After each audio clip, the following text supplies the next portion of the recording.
लाहौर की मशहूर stage dancer व अदाकारा सोफिया भट्ट साहिबा मौजूद है। शुरू से इतनी प्यारी थी? नहीं, बाद में क्रीमें लगाती रही। बड़ी प्रॉब्लम होती थी सीनियर्स की तरफ से कि कपड़े अच्छे क्यों पहनती है, डांस अच्छा क्यों करती है, लोग इतना इसको लाइक ही करते हैं, इतना शोर क्यों इसके सॉन्ग पे होता है। जब मैं आती किसी का पैसा तो नहीं खा लिया जो इतनी ज्यादा हेल्दी हो? बहुत खाया है, इसमें कोई शक नहीं है, लेकिन पैसा खाने से इंसान मोटा नहीं होता। ओपन माहौल होना चाहिए। और मुझे लड़के मतलब गुड़ता हाँ, वो भी अच्छा लगता है कभी कभी। वो भी पंजाबी कल्चर है, पंजाबी कल्चर है, वो भी लड़कों को अच्छा लगता है। ऑफर्स यही होती हैं जी, आप हमारे साथ टाइम स्पेंड करें, रिलेशनशिप बना लें। कुछ लोग ऐसे होते हैं इस फील्ड में, मैं फ्रैंकली आप लोगों को बताऊंगी कि जो लोग कहते हैं कि हमारे साथ एक नाइट स्पेंड करें, लालच किसी ना किसी चीज़ का लोग देते हैं। वो यही समझते हैं कि लाइक पैसे का, शॉपिंग का।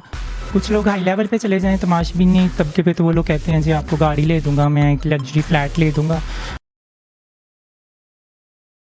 अस्सलामुअलैकुम जी, आप देख रहे हैं पाकिस्तान ऑन एयर और मैं हूं आपका होस्ट राना आफ्ताब। नाजरीन, इस वक्त आज के प्रोग्राम में हमारे साथ लाहौर की मशहूर स्टेज डांसर व अदाकारा सोफिया भट्ट साहिबा मौजूद है। आइए हम इनसे बात करते हैं और जानते हैं कि किस तरह से इन्होंने अपने करियर का स्टार्टअप किया और इस फील्ड में किस तरह से आना हुआ। अस्सलामुअलैकुम। वालेकुम अस्सलाम। कैसी हैं आप? जी शुक्र अल्लाह पाक का, मैं ठीक हूँ। आप शुरू से इतनी प्यारी थी? नहीं, बाद में क्रीमें लगाती रही। बचपन से ही आप गोल मटोल और इसी तरह से खूबसूरत और शरारती थी? मैं बचपन में बहुत वीक थी। बचपन में क्या, फर्स्ट ईयर तक मैं इतनी वीक थी ना, सीरियसली, कि मैं सोचती हूँ, मैं जानबूझ के ना ऐसे हेल्दी बन के ना घूमती थी कि मतलब मैं मोटी कब होंगी, इतनी कमज़ोर सी थी। ये बाद में हुई हूँ मैं ऐसी। आप कितना पढ़ी हैं? मैं ग्रेजुएशन की हुई है। माशाल्लाह, बहुत अच्छी क्वालिफिकेशन है आपकी फिर तो। अच्छा, आप इस फील्ड में किस तरह से आई? मेरे एक जानने वाले थे, तो बहुत अच्छे थे, बड़े असर रसूख वाले। खैर, तो उन्होंने मुझे कहा था, तो मैं डरते हुए कर नहीं रही थी। फिर उन्होंने खैर मुझे बड़ा फोर्स किया कि तुमने करना है, तुम कर सकती हो। तो इस तरह मैं स्टेज पे आई। उसके बाद मुझे क्रेज़ हो गया वो कि थिएटर का नशा बहुत बुरा है। फिर साथ साथ लाइफ के साथ साथ इंसान की मजबूरी भी बन जाती है काम करना, तो फिर काम मेरी मजबूरी बन। किस एज में आप आई इस फील्ड में? जी मैं 18-19 ईयर्स की थी जब मैं इस फील्ड में आई हूँ। सुना है कि स्टेज की फील्ड में पैसा बहुत ज़्यादा होता है, वाकई होते हैं जस्ट बातें ही हैं? देखिए, जब मैं गई थी ना, तब एक नॉर्मल सा चल रहा था पैसों वाला सिलसिला। जब मैं आई हूँ ना, तो मुझे मेरे सीनियर्स ने कहा था कि तुम जिस टाइम पे आई हो ना, अब तो मतलब वो नहीं है। अगर स्टेज से पैसे तुम कहोगी ना कि तुम अपने कपड़े भी पूरे कर लो, रेंट भी, तो वो भी मुश्किल से ही होगा। तो पैसा बहुत जो वाला सिस्टम है ना, ये कुछ जब मैं गई हूँ ना स्टेज पे, उससे पहले का था कि जब समय दरख्तों से पैसे लगे होते थे, वो स्टेज का हाल था कि बहुत सारे तमाशबीन भी लाखों रुपया बेलॉस होके लुटा देते थे। किसी के साथ चाय कॉफ़ी पीनी, 2-3 लाख रुपया लोग ऐसे ही दे देते थे आर्टिस्ट की रिस्पेक्ट करते हुए। स्टेज की फील्ड में शुरू से ही कंपटीशन है या अब बाकी है? नहीं, शुरू से ही है, क्योंकि जब मैं स्टेज पे नहीं थी ना, मैं तब भी देखती थी मतलब कंपटीशन लोगों का। फिर जब मैं गई हूँ, फिर सुनती थी, फिर जो सीनियर्स थी उनसे सुनती थी, उससे फिर मुझे आइडिया हुआ कि ये कंपटीशन शुरू से ही था। कंपटीशन हर फील्ड में देखे होता है, स्टेज में कुछ ज़्यादा बुरा होता है, क्योंकि इसमें आप लाइव मतलब डेली परफॉर्मेंस होती है और डेली आपने एक दूसरे से मिलना होता है। तो ये जो होता है ना, ये बहुत बुरा कंपटीशन है।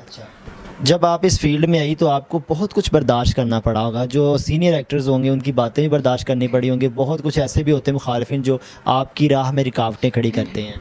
जी, सीनियर्स को बहुत बर्दाश्त करना पड़ता है। ठीक है, मैं तो बड़ी जॉली सी हूँ, लविंग सी, प्यार मोहब्बत के साथ रहने वाली। चूँकि मैं जूनियर थी, तो मुझे तो बहुत कुछ बर्दाश्त करना पड़ा कि कपड़े ऐसे क्यों पहनती हो। मतलब मेरी शुरू से आदत थी, मैं कपड़े अच्छे पहनती थी और महंगे कपड़े, क्योंकि आपको पब्लिक ने देखना होता है, हज़ारों लोग डेली आपको देखते हैं। तो मैं, जो मुझे मिलता भी नहीं था, तब भी मैं उससे ज़्यादा अपने पास ऊपर लगाती थी कि एक दफ़ा इंसान का नाम बन जाए। तो मुझे इस चीज़ लिए भी मेरे लिए बड़ी प्रॉब्लम होती थी सीनियर्स की तरफ से कि कपड़े अच्छे क्यों पहनती है, डांस अच्छा क्यों करती है, लोग इतना इसको लाइक ही करते हैं, इतना शोर क्यों इसके सॉन्ग पे होता है। जब मैं आती हूँ, आपको पता है कि जब एक आर्टिस्ट जाती है तो लोगों की जो क्लैप होती है, विस्लिंग, उससे आइडिया लगाया जाता है कि पब्लिक कितना लाइक करती है। तो पब्लिक नया फेस मांग। शुरू से इसी तरह हेल्दी थी, अगर स्टेज पे जाती थी स्टेज कांपने लग जाता था? आप काम पे अभी तक ये सोफ़ा काम पाए? नहीं, वैसे पूछा है। नहीं, मैं एक आइडियल, शुरू से मैं बहुत वीक थी, बड़ी दुबली पतली सी और कमज़ोर सी होती। तो मैं बिलीव करें सोचती थी मैं मोटी कैसी होंगी। मैं बहुत सारी चीज़ें ऐसी करती थी कि क्या ऐसा आपने खाया? क्या कोई किसी का पैसा तो नहीं खा लिया जो इतनी ज़्यादा हेल्दी हो? खैर बहुत खाया है, इसमें कोई शक नहीं है, लेकिन पैसा खाने से इंसान मोटा नहीं होता। लेकिन ये है कि टेंशनों से भी इंसान हेल्दी होता है। आपको इस फील्ड में कितना अरसा हो गया? मुझे इस फील्ड में 8 साल हो गए अब। 8 साल में लाहौर में भी काफ़ी थिएटर्स हैं, तो कहाँ कहाँ पे आप जाके परफॉर्मेंस कर चुकी? जी, मैं महफिल थिएटर से स्टार्ट किया था। महफिल थिएटर, अल्फला थिएटर, नाज थिएटर, प्लाजा थिएटर बहुत अच्छा था, वो बंद हो गया। खैर उधर बहुत मैंने परफॉर्म किया।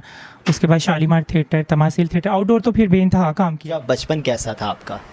बहुत ही शरारती चुलबुली थी बचपन में मैं, बहुत शरारतें करती होती थी। मैंने सुना है कि शोबिस की फील्ड में अदाकारों को बहुत सी ऑफर्स होती हैं, टाइम स्पेंड करें, या सॉरी टू से कहा जाता है कि बहुत से लोगों के बिस्तर गर्म करने पड़ते हैं फिर जाके मकाम मिलता है। कोई ऐसा है या क्या हकीकत है इस बात में?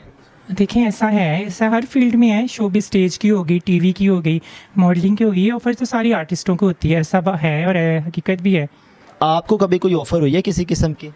देखिए सबको ही होती है, मैं भी एक आर्टिस्ट हूँ, मुझे भी बहुत दफ़ा ऑफर्स। आपको अब तक कितनी ऑफर्स हुई हैं? देखिए जो भी बंदी होती है उसे लगता है शायद सबसे ज़्यादा ऑफर्स मुझे ही होंगे। मैं जब नोटिस करती हूँ ना, तो कभी की तो ऐसे मुझे लगता है कि जितनी ऑफर्स मुझे होती हैं शायद ही किसी को। आपको अभी भी ऑफर्स होती हैं?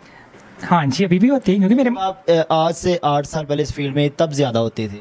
नहीं, अभी शायद उससे ज़्यादा होती है, क्योंकि अभी भी मेरे मुंह में 32 दांत ही हैं। शोबिस के अलावा और क्या एक्टिविटीज़ हैं आप? शोबिस के अलावा और मैं आजकल चैनल्स का काम कर रही हूँ, और पहले मुझे एक मूवीज़ की ऑफ़र हुई थी, मूवी वो मैंने की है। मूवी का नाम था पार्लियामेंट से बाज़ार हुसन तक, और उसमें आपका क्या रोल था? मैंने एक प्रॉस्टिट्यूट, क्योंकि वो थी प्रॉस्टिट्यूट और पॉलिटिशियन पे मूवी बनी हुई थी, तो वो सेंसर बोर्ड वालों ने फ़िल्म जो बैन कर दी है, तो वो रिलीज़ नहीं हो सकी आज तक ना। उसमें मैंने एक आइटम सॉन्ग किया था बहुत अच्छा, और बाकी एक प्रॉस्टिट्यूट का कैरेक्टर था, तो फिल्म आज तक डिब्बे में बंद पड़ी है कहीं। अच्छा, आप माशाल्लाह से वेल एजुकेटेड हैं, आपने ग्रेजुएशन की हुई है, तो आप किसी और फील्ड में भी जा सकती थी, लेकिन आप इसी फील्ड में क्यों आई? अच्छा, ये क्वेश्चन ना सब लोग करते हैं, लेकिन इंसान ने जो करना होता है, जो बनना होता है ना, देखिए वो बन ही जाता है। मेरी पर्सनली जो ख्वाहिश थी ना, तो मेरी विश होती थी जब मैं स्टडी करती थी ना, कि मैं लॉयर बनूं। तो मुझे बहुत था कि मैं गरीबों को इंसाफ दिलाऊं या ऐसे काम करूं जो दूसरों के लिए, गरीबों के लिए, लोगों की भलाई के लिए ऐसे कोई ना कर सके। और या मुझे ऐसे लगता था कि मुझे किसी मतलब बैंक में होना चाहिए। लेकिन जब एजुकेशन के बाद मतलब मैं शोबिज़, पहले मैं मॉडलिंग में गई थी, तो उस टाइम में भी आप जा चुके? पहले मैं मॉडलिंग ही करती थी, ठीक है। तो मॉडलिंग से फिर मुझे थिएटर की ऑफ़र हुई, कुछ जाने वाले थे, फिर मैं थिएटर में आ गई। और मेरा ये मानना है कि आपने जो बनना होता है ना, जो आपकी किस्मत में लिखा हो, आप वो बन जाते हो, उसमें आपका कोई अमल दखल नहीं होता। शादी करवा ली अभी तक या नहीं आपने? नहीं, अभी तक 0 मीटर हूँ। अप्लाई कर दिया हुआ शादी के लिए? हाँ जी, एप्लीकेशन दी हुई है, जो ही मेरा मिस्टर आइडियल मुझे मिल गया, कर लूँगी शायद। अभी तक आपको कैसे दुल्हा की तलाश है? एजुकेटेड हो, हैंडसम तो लाजमी हो, ठीक है। और ये जो लड़के आजकल बुरी बुरी जीन्स पहनते हैं ना, ये प्लीज़ जीन्स फोल्ड की हुई होती हैं और नैरो टांगे, यूनिक इतनी सी टांगे, वो चिड़िया की तरह, कौवे की तरह निकाली होती हैं, और बिल्कुल टाइट सी, उस तरह के बिल्कुल ही मुझे बहुत बुरे लगते हैं ऐसे लड़के। मैं उन सब लड़कों से कहूँगी ऐसी जीन्स ना पहना करते हैं, थोड़ी थोड़ी खुली जीन्स पहननी चाहिए, बंदा थोड़ा डिसेंट सा लगता है, ओपन माहौल होना चाहिए। ओपन माहौल होना चाहिए। और मुझे लड़के मतलब गुड़ता हाँ, वो भी अच्छा लगता है कभी कभी, वो भी पंजाबी कल्चर है। पंजाबी कल्चर है, वो भी लड़कों को अच्छा लगता है। मैं मुझे बताइएगा, हम ऑफर्स की तरफ जाते हैं, हमारी बात हो रही थी ऑफर्स पे। मैं आपसे पूछ रहा था कि ऑफ़र्स तो बहुत सी होती होंगी, आपने कहा कि वाकई होती हैं, तो वो जो ऑफ़र्स होती हैं उसमें क्या, किस तरह की ऑफ़र्स होती हैं, कैसी ऑफ़र्स आपको करवाई जाती हैं? देखिए ऑफ़र्स यही होती हैं जी, आप हमारे साथ टाइम स्पेंड करें, रिलेशनशिप बना लें। कुछ लोग ऐसे होते हैं इस फील्ड में, मैं फ्रैंकली आप लोगों को बताऊंगी कि जो लोग कहते हैं कि हमारे साथ एक नाइट स्पेंड करें। ज़्यादातर ऑफ़र्स फील्ड में ही होती हैं, ये वैसे तमाशबीन करते हैं? देखें फील्ड से हटके भी यही कुछ हैं। तमाशबीन तो एक ऐसा तबका है जिसको ये पता है कि आपने, किसी ने आपको टाइम दिया, आपने पैसे देने हैं, ठीक है। फील्ड के बाहर के ऐसे लोग हैं कि वो जो सिर्फ अपने रोने सुनाते हैं, या उनका ये होता है जी पैसे कुछ नहीं होते, बीवी प्यार नहीं करती, जुल्म प्यार नहीं करती, ऐसे मुझे मतलब सच्चा प्यार नहीं मिला। पहले औरतें कहती थी ना, मर्द कहते हैं हमें सच्चा प्यार नहीं मिला, माँ बाप ने शादियाँ करवा दी, या फिर घर की मजबूरियाँ ऐसे। और कुछ लोग बैचलर्स भी होते हैं, खैर मतलब सिंगल ना भी हो, वो भी कहते हैं हम लोग जी बैचलर हैं, कोई रिलेशनशिप नहीं, आज तक फर्स्ट टाइम आप ही अच्छी लगी हैं। अच्छा, जब ऐसी ऑफ़र्स आपको करवाते हैं कि आप हमारे साथ कुछ टाइम स्पेंड करें, आपकी कंपनी हमें चाहिए कुछ टाइम के लिए, या कुछ थोड़ी सी डिफरेंट टाइम की ऑफ़र्स होती हैं, उसके बदले आपको क्या लालच देते हैं? लालच किसी ना किसी चीज़ का लोग देते हैं, वो यही समझते हैं कि लाइक पैसे का, शॉपिंग का। कुछ लोग हाई लेवल पे चले जाएं तमाशबीनी तबके पे, तो वो लोग कहते हैं जी आपको गाड़ी ले दूंगा, मैं एक लग्जरी फ्लैट ले दूंगा, आप 1 महीने के अंदर अंदर 15 दिन के अंदर वहाँ पे होंगी। उनकी ये कोशिश होती है अपनी तरफ, ये बंदी बेवकूफ़ बन जाएगी जैसे बहुत सारी लड़कियों की तरह, हमारी बातों में आ जाएगी, हमारा मतलब निकल जाएगा, फिर तू कौन और मैं कौन। तो इसमें कितनी हकीकत होती है कि ऑफ़र पूरी करने, उनकी जो भी ख्वाहिश होती पूरी करने पे जो चीज़ें होती दी जाती हैं, जस्ट वो लालच होता है? देखिए मैं तो कहूँगी लालच ही होता है। आप जिस मर्ज़ से पूछो आजकल वो कहेगा जी 5 फिंगर इज़ नॉट इक्वल। मैं ऐसा नहीं हूँ, मेरे घर में भी माँ है, बहन है। अगर आपके घर में भी माँ बहन है तो आप लोग उधर भी देखें, सब टोपी ड्रामा, सब अगले बंदी को ग्रीट कर, वो समझते हम लोग बड़े सियाने हैं और बाकी ये जो बंदी ना ये बेवकूफ़ है, हम जैसे कहेंगे वो मान लेगी। आजकल कोई खाना भी किसी को फ्री में नहीं खिलाता, सब बकवास है, ये सब ड्रामे हैं। बिल्कुल जी। आज से 8 साल पहले आप इस फील्ड में आई थी और काफ़ी वर्किंग भी आपने इस फील्ड में की, अभी भी कर रही हैं। आज से पहले आने वाली आर्टिस्ट और अब आने वाली आर्टिस्ट में आप क्या फ़र्क देखती हैं? उस टाइम जब मैं आई थी उस टाइम और भी बहुत सारे लोग आए थे और भी बहुत सारी लड़कियां, तब ये था कि लोग मेहनत करते थे, ठीक है। अगर मैं कहती हूँ तब भी टाइम यही था, लेकिन फिर भी 8 साल पहले भी मैं कहती हूँ कि एक वक्त अच्छा था। मैं जब याद कर, जब मैं गई थी उस टाइम भी ऐसा था कि बहुत सारे लोग मतलब लॉयल होकर चलते थे। तो आप किसी के साथ खाना खाते थे, कॉफ़ी पे जाते थे, तो उन लोगों को पता था यार इस बंदी ने हमें टाइम दिया है। देखिए आप अगर आपके साथ 2-4 लोग हैं तो आप उधर कहीं बाहर पब्लिक प्लेस पे ऐसे उस बंदे ने आपके साथ कुछ ऐसा वैसा गलत तो नहीं करना होता था ना। तो वो लोग उस चीज़ को पे करते थे, आप लोगों को मतलब एक अच्छी अमाउंट, हैंडसम अमाउंट देते थे, जी आपने अपने लिए कोई गिफ्ट्स ले लेना, आपने हमें टाइम दिया, लेकिन बेलॉस होके फ्रेंडशिप के तौर पर। इवेंट आता था आपको पूछते थे, इवेंट के करते थे आप लोगों के लिए, मतलब करते रहते थे, कोई चीज़ चाहिए हो। उसके बाद ये ट्रेंड शुरू हुआ, लड़कियाँ शॉर्टकट रास्ता ढूंढना शुरू हो गई जी। रातों रात हम लोग थिएटर पे, हमारी मेन पे पिक्चर लग जाए, मेन पे नहीं तो सेकंड मेन पे तो लाजमी लग जाए, ठीक है। तो वो फिर उनके ये होते हैं जी बस हमें कुछ भी ना हो, राशन डलवा दे, या शॉर्टकट रास्ता ये है कि हम बस टीवी में आ जाएं, हम लोग यूट्यूब पे आ जाएं, हम लोग मीडिया पे आ जाएं, तो हमारे रेट बढ़ जाएंगे। इस वजह से ये फ़र्क देखा है। उसके बाद मेहनत नहीं रही, अब लड़कियाँ मेहनत नहीं करना चाहती। अच्छा, मुझे बताइएगा क्या वजह है कि दिन ब दिन ये स्टेज की इंडस्ट्री जो है, ये थिएटर की इंडस्ट्री है, वो ख़त्म होती जा रही है? देखिए वल्गैरिटी, फहाशी, इस वजह से अब जो तमाशबीन आता है, पहले थोड़ा डिफिकल्ट होता है आर्टिस्ट को देखना, किसी से पूछना, उनके साथ चाय कॉफ़ी पीना, फिर हाँ डेफिनेटली रिस्पेक्ट देना, फिर कहीं जाके आप किसी मतलब के जगह तक पहुंचते थे उनसे मुलाकात के लिए, दोस्ती तक। अब एक दिन आता है उधर से नंबर हायर होते हैं, बंदे छोड़े होते हैं, नंबर मिलता है, अगले दिन बंदा आपके पास होता है या आप होटल में होती हैं, कहानी ख़त्म हो जाती है बस। 8 साल का अरसा इस फील्ड में हो गया, आपको ये अरसा कम नहीं होता इस फील्ड से? कोई शिकवा, कोई शिकायत?